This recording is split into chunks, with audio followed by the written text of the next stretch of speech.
Portal media के सभी हमारे पत्रकार भाइयों का आज के प्रेस कॉन्फ्रेंस में स्वागत करते हैं। और सबसे पहले आप सभी को, बिहार वासियों को, देश के वासियों को सावन की शुभकामनाएं भी हम देते हैं। और आज का जैसा प्रेस कॉन्फ्रेंस रखा गया है, आप सब लोगों को विषय हम बताना चाहेंगे।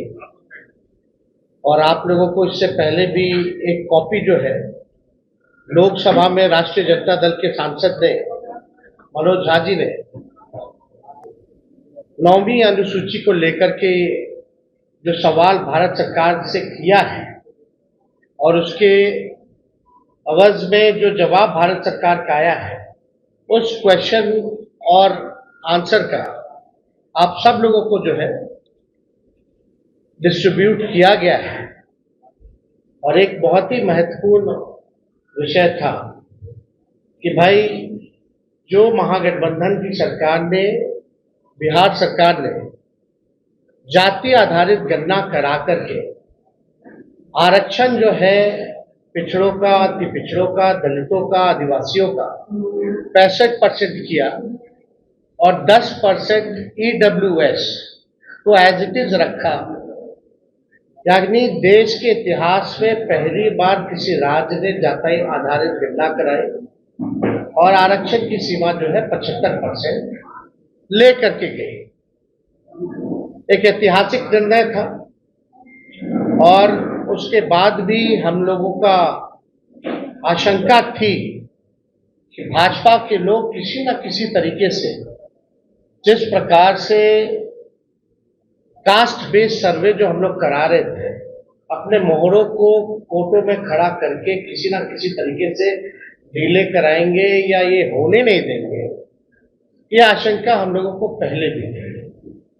इसलिए तात्कालिक जब हम लोगों की सरकार थी, हम उप मुख्यमंत्री थे, तो हमारे नेतृत्व में ही प्रेस कॉन्फ्रेंस हुआ था कैबिनेट निर्णय के बाद। और कैबिनेट ने, हम लोगों ने रिकमेंड किया था भारत सरकार को कि जो आरक्षण की सीमा जो महागठबंधन सरकार ने बढ़ाया है पिछड़े, अति पिछड़े, दलित, आदिवासियों का, इसको शेड्यूल 9 में भारत सरकार जो है वो डाले। उस प्रेस कॉन्फ्रेंस में जनता दल यूनाइटेड के भी वरिष्ठ नेता लोग भी शामिल हुए थे मेरे नेतृत्व में। और ये बात स्पष्ट रूप से हम लोगों ने कहा था कि जो रिकमेंडेशन बिहार सरकार ने दिया है उसको तमिलनाडु के तर्ज पर, जो आरक्षण तमिलनाडु का शेड्यूल 9 में है, इससे कोई भी आरक्षण पे छेड़खानी नहीं हो सकती है। इसलिए इसको भी बिहार को उस तर्ज पे शेड्यूल 9 में डाला गया। आप सब लोगों को पता है कि हमारे प्रस्ताव पर सभी दल के प्रतिनिधि मंडल प्रधानमंत्री से भी मिले, उस समय भी मना कर दिया गया। तो हम लोगों का संकल्प था, और राष्ट्रीय जनता दल की पूरी लड़ाई सड़कों पर भी पहले भी हुई थी कि भाई जातीय गणना जो है पूरे देश में होनी चाहिए। लेकिन जब हम लोग सत्ता में आए, 17 महीने जब हम लोग सरकार में रहे, तो इस काम को हम लोगों ने किया, लागू किया। और हम लोग शुरू से कहते थे कि भाजपा जातीय गणना के खिलाफ है। भारतीय जनता पार्टी बिहार को विशेष राज्य का दर्जा नहीं देना चाहती, और भारतीय जनता पार्टी जो है शेड्यूल 9 में जो महागठबंधन की सरकार ने आरक्षण पिछड़ों का, कि पिछड़ों का जो बढ़ाया है, उसको डालना नहीं चाहती है अनुसूची 9 में।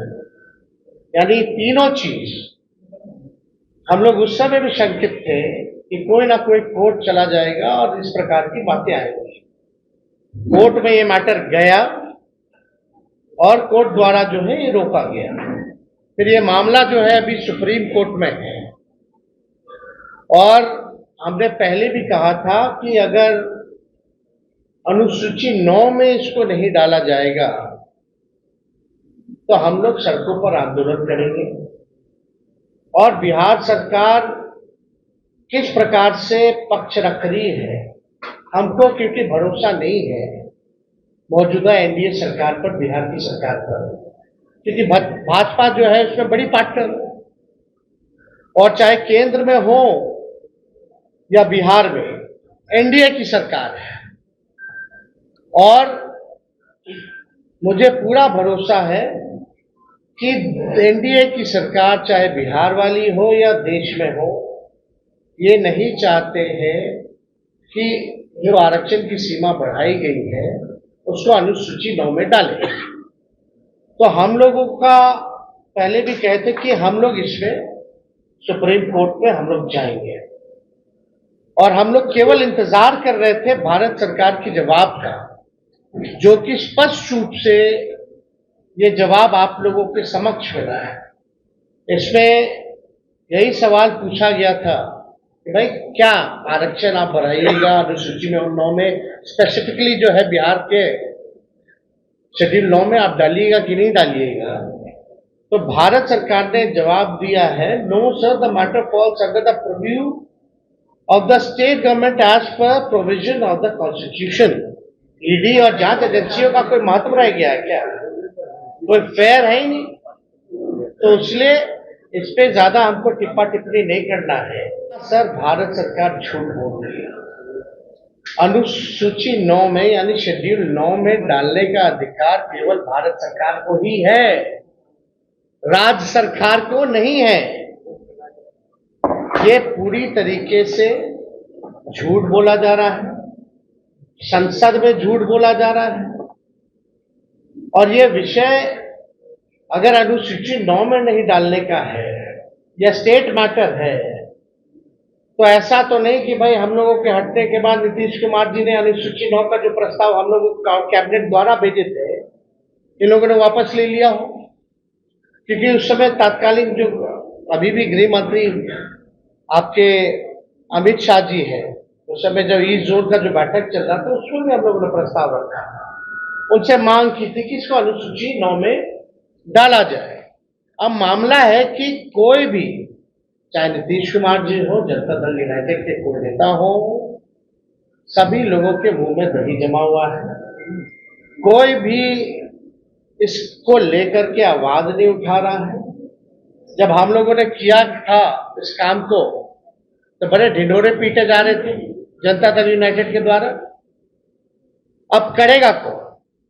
करने वाले भी तो वही हैं। Janata Dal United is the part of the government of India.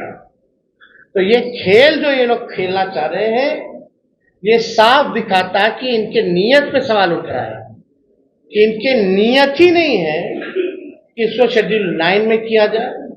ये पिछड़े, अति पिछड़े, दलित, महादलित, आदिवासियों के हित में जो काम हुआ है उसको ये लोग नहीं चाहते, स्वीकारना नहीं चाहते, और इसको पूरी तरीके से फंसाया जा रहा है। बिहार सरकार द्वारा कोई ट्रांसपेरेंसी नहीं रखी गई है। जब हम लोग जाति आधारित गणना करा रहे थे तो पूरी तरीके से ट्रांसपेरेंसी रखी गई थी कि कौन से स्टेज पे हम लोग हैं, क्या हो रहा है, नहीं हो रहा है, लोगों को जानकारी प्राप्त होती थी। अब बिहार सरकार सुप्रीम कोर्ट में क्या स्टैंड ले दी है? नहीं ले दी है। मुख्यमंत्री चुप है, उनके सारे मंत्री चुप है जो हमारे साथ बैठ करके मेरे नेतृत्व में प्रेस कॉन्फ्रेंस किए थे, कोई कुछ नहीं बोल रहा। यानी बिहार सरकार और नीतीश कुमार जी इतने सीट लाने के बावजूद भी पूरी तरीके से फेल हो चुके हैं, सुपर फ्लॉप हो चुके हैं। ये साबित हो रहा है कि उनकी कोई सुन नहीं रहा, या वो सुना नहीं रहे, या तो वो इंटरेस्टेड नहीं है, या तो उनकी बात को कोई नहीं सुन रहा। क्या क्या नहीं किया गया था बिहार के विशेष जांच के दर्जे को लेकर के, क्या क्या आंदोलन दिल्ली से लेकर बिहार तक। अब देने वाला कौन है? भारत सरकार पार्लियामेंट में खड़ी होकर के, यानी उन्हीं की सरकार खुद मना करती है कि बिहार को हम स्पेशल राज्य का दर्जा नहीं दे सकते। खुद ही कह रही है कि हम अनुसूची 9 में हम नहीं डालेंगे, ये स्टेट मैटर। स्टेट मैटर कैसे? ये तो भारत सरकार को एक्सप्लेन करना चाहिए ना, कोई तो तार्किक जवाब देना चाहिए, टेक्निकल जवाब देना चाहिए। और अनुसूची 9 का तो सब लोग जानते हैं कि भाई भारत सरकार के हाथ में ही है और किसी के हाथ में नहीं। वरना अनुसूची 9 में अगर राज्य सरकारों को होता या बता दे, या तो ये भी जवाब इसमें दे देना चाहिए था कि हाँ राज्य सरकार को अनुसूची 9 में देने का रखने का दर्जा दिया गया है या है, ये भी बात बता देनी चाहिए थी। तो ये भी बात नहीं कही गई है।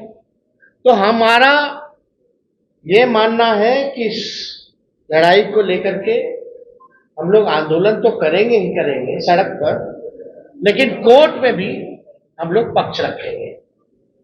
और हम लोग केवल यही इंतजार कर रहे थे कि भारत सरकार का इसमें क्या जवाब होगा। अब यह स्पष्ट हो गया है, भारत सरकार ने मना कर दिया है, तो इसको लेकर के राष्ट्रीय जनता दल अगले सोमवार, सावन का महीना है और हम लोग सोमवार तक हम लोग जो है अपना पिटीशन जो है सुप्रीम कोर्ट में हम लोग अर्जी राष्ट्रीय जनता दल द्वारा अपने पॉइंट्स को हम लोग रखेंगे।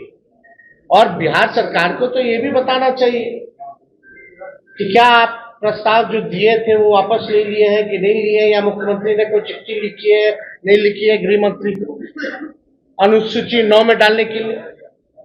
और मान लीजिए अगर भारत सरकार मना किया तो जनता दल यूनाइटेड के लोगों का क्या प्रतिक्रिया है इस पर,